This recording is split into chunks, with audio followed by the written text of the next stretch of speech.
Island weather with Amber Lynn Hayden.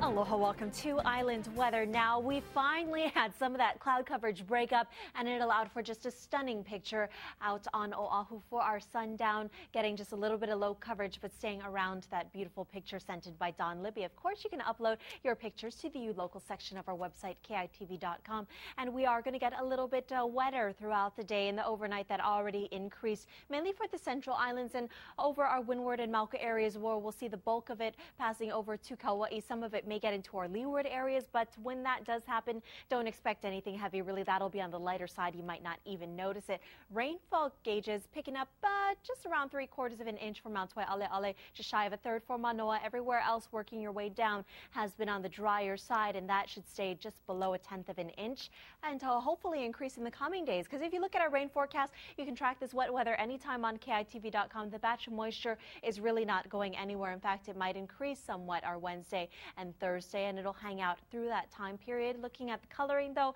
everything light to moderate. Nothing should be on the heavy side. And we were looking at a storm system coming through. It doesn't look like it'll quite happen, but we are going to get some surf from everything around us in Northwest Thursday, Friday. Of course, we have a building swell today. That'll give us about double overhead. Small bump for the southern shores at the same time towards the end of the work week. Right now, the small craft advisory is just for waters around Maui County and the island of Hawaii, with knots around 25. That could be expanded to other Hawaiian waters. And our forecast temperatures looking fairly average this time of year. 78 in the mid-morning, Pauhana time 80 degrees. UV index dropped down to 8, still very high level of exposure. And over to Kauai, most of us started off the morning in the mid-60s to low 70s. Kapa'a should get up to 78 degrees, as well as Kahuku and Kaneohe Marine Corps Base on the island of Oahu. East to northeasterlies in the moderate to breezy range, 10 to 20 miles per hour.